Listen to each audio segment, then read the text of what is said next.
What's going on, everybody? CW Entertainment here, and we're back at it once again with the Chicago Bears franchise here on Madden 17. And today we're going to be handling the offseason. Today, you guys can see, man, we've re-signed our star kicker, Carson Janikowski. The dude was actually a rookie. I had completely forgot about that. You guys can see, man, 99 kick power, 99 accuracy. Dude is a machine, and we had to lock him up, man. We actually wound up signing for a 7-year deal. Don't know the exact numbers. But then we also re-signed Charles Leno Jr. Yeah, he does have a slow development, but I decided, hey, man, might as well bring him back. Why even take the risk on the draft? Now, we do have a couple other guys here that probably going to have to wind up re-signing. This is actually a rookie last year, so I'm not sure why he's under a 1-year deal, why we got to bring him back. But going to go ahead and give him a 2-year deal, Josh Amos. So, just have some depth at that middle linebacker position. You never had too much depth out there. But pretty much the rest of these guys, we're not actually going to bring them back at all. We're going to go ahead and get on to the all-season stage. You guys can see, man, we got to hire some staff members. And when I was looking through it, we had like an awful trainer. Our trainer was like a level 12 with bad regression. So I was like, okay, well, we're just going to have to go find us another trainer. Actually going to wind up offering this guy, Daniel Morgan. Offered him something to offer that he couldn't refuse, 5 years, $200,000. So we're not really too worried about the money for the staff. I mean, if we can have a good staff, that's better for us. But you guys can see here, man, we're in the free agency, and you guys can see Drew Brees is on the market. I mean, no need for us to pick up Drew Brees at all. Don't need Trey Mason. See Dante Moncrief, Brandon Marshall. We actually did go after Dante Moncrief, and I just thought, be another explosive playmaker at receiver. You see the contract he's getting from the Ravens and Bengals aren't that great, so I apparently lowballed myself and tried to open it again and didn't get too much further. But I'm just going to go ahead. We're not even going to sign him. We withdrew our offer. We're just going to let them go ahead and take him. Now, we got Lyle Collins right here, a left guard. Now, problem is with him, I would love to pick him up, but we got Josh sitting there. Who knows when he's going to retire. Would love to have a younger guy. That Lyle Collins wasn't too young. I saw Gabe Jackson over there, right guard. We got Kyle Long. Kyle Long's going to be 29 going into this season. I didn't realize he was that old. Connor Ely, man, the Bills are throwing a lot at him. So really wasn't too many guys out here that I thought that, would really help make our team better. At least not at the positions that I thought that we actually needed help at. Now, yeah, Drew Brees, Brandon Marshall, I mean, those are great guys. I mean, those are a couple of guys you probably would never expect to even see hit the market. You guys can see here, though, real quick, if you didn't look, see at the bottom right here, next to the Bills, there's a Husky sign. Now, if you guys remember, I believe it was week 16, and actually going to throw it up here on the screen. The San Diego Chargers have decided to leave San Diego. Now, it said they're bidding farewell to their old home. Now, that could have meant anything. I mean, that could have just meant they were rebuilding the stadium. But they actually have decided to move. And they're moving a long ways away. And just in case you guys didn't think this was the Chargers, Keenan Allen, Joey Bosa, all them guys over there, Jason Verrett. But in case you guys didn't know, these guys moved a good ways away. And they're moving to Toronto, Canada. And they're going to become the Toronto Huskies. And I mean, that's that's crazy, though, man. I mean, that's a great ways away. They're still going to be in the AFC West. Even though they're going to be, I don't know if Toronto's on the East Coast time zone or not. But I'm sure they are. But let's go ahead and start advancing on through. About to start getting the draft combine stuff with the scouting. So we're going to wind up going through and scouting. And just look at the free agents one more time. Just look at it. Actually, I'm just going to show who's all here. Breeze, Marshall, Gabe Jackson, Connor Ely, Dante Moncrief. Just some decent names up here that you would actually probably never think would actually possibly even be on the free agent market. Especially Breeze. I mean, it's kind of surprising he hadn't retired yet. But you guys can go ahead and see right here, man. We got the combine grades. They're actually going to take Gant Mays off our watch list. Don't even need them since we're re-signing Leno. I mean, there's a chance he could be a project guy, so who knows. But you guys can, one of the things they actually been telling us, our biggest need is like D tackle. Even though we don't run 4-3, they're saying D tackle. We got Eddie Goldman. Yeah, he could be a backup. We could use that. But you guys see, man, we got the middle linebackers scouted up. And these guys, man, they're looking pretty good. Griffin Harvin is also another guy that we've been looking at. Took a really good look at Griffin Harvin. And then we got Zach Lacey, a strong safety out of Florida State. Wish he was a little bit taller, but hey, he might be okay. But we are going to have to make a trade here, you guys. And you guys can see we're trading with the Miami Dolphins. They had the 5th pick in this draft. And we're going to wind up we're getting rid of Jay Cutler. We might as well go ahead and move this contract. We tried giving up that first and Cutler. They weren't going for it. So we had to also give up a 7th round pick. It's the last pick in the draft. So we really, no need for it. But you guys can see here, Jimmy Garoppolo is a free agent. When I was looking, I'm like, okay, well, now we're going to need a backup quarterback. I see Jimmy Garoppolo down here. Nobody's even offering him a contract. Offering the first one, I'm like, wait, that's a little bit too much money. Let me back up. Nobody's going after him. Might as well go ahead and sign Jimmy Garoppolo. It's crazy because the Bears didn't realize there is possibility that they do wind up trading for Jimmy. I kind of hope they don't. I prefer them to go get somebody in the draft, but man, that's neither here or there. But let's go ahead and hop into the draft stuff. You guys can see some of the draft stories in case any of you guys are interested in it.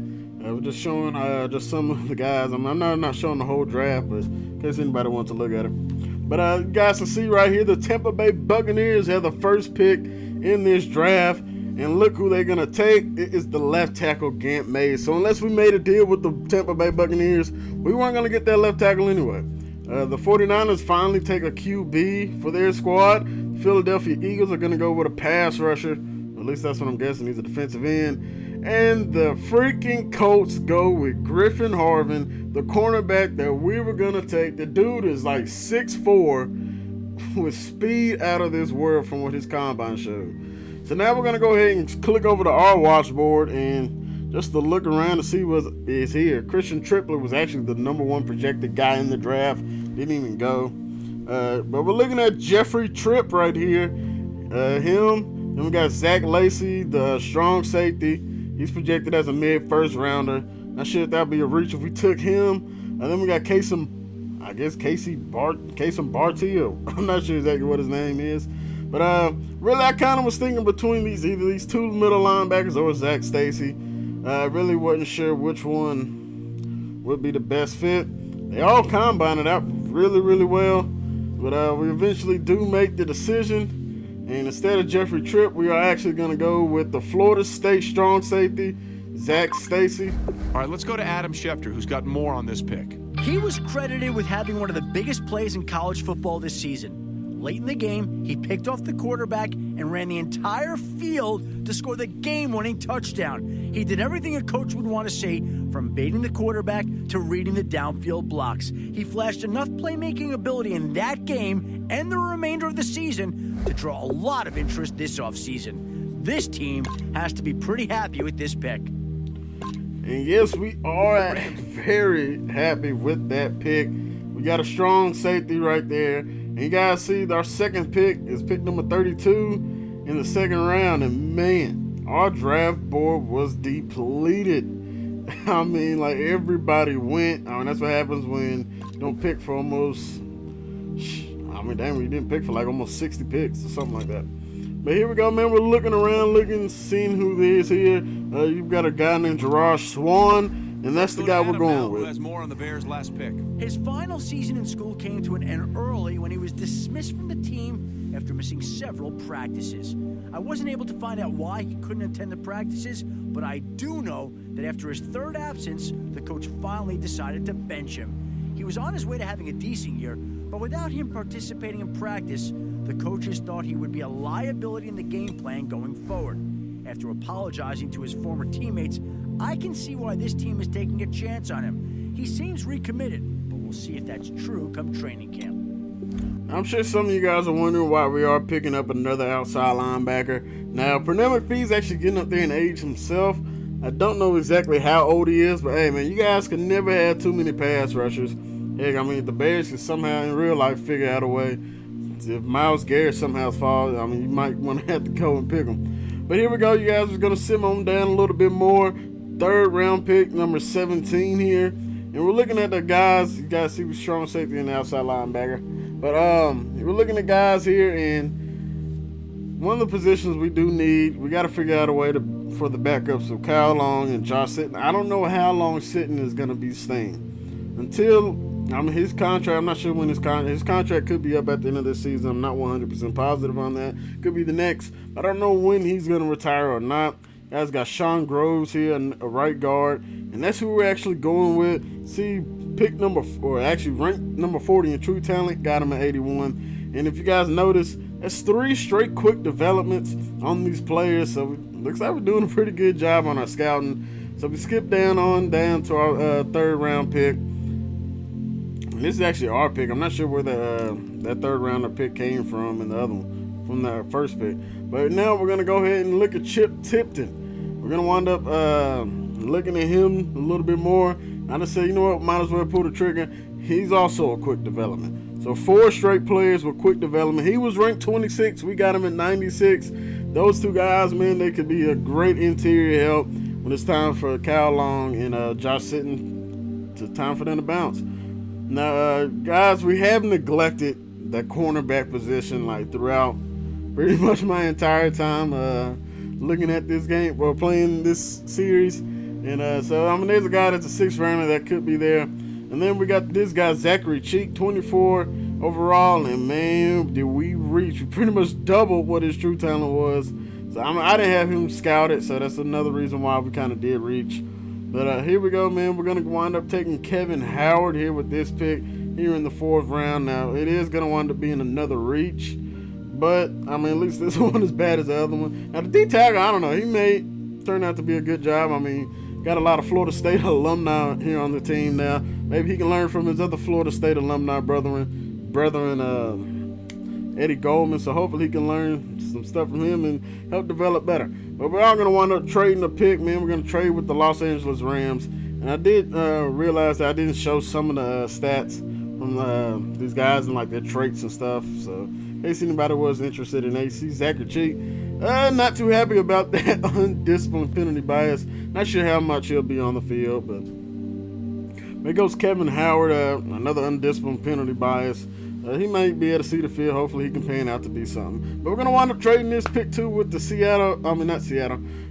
the Detroit Lions. And we're going to wind up trading with the division. Now here is the wrap up of the draft. Zach Lacy is the number 1 pick of our draft. And hopefully he turns out to be something pretty good. Now here goes Griffin Harvin, the guy who I was targeting like most of it. You guys see his stats: 95 speed, 92 acceleration. 21 years old and he's 6'4". Man, that dude could wind up wreaking havoc for the Colts. Hopefully we don't have to play him. And he had an 87 zone coverage. Colts, if the Colts do it right, man, they might have a guy for some years.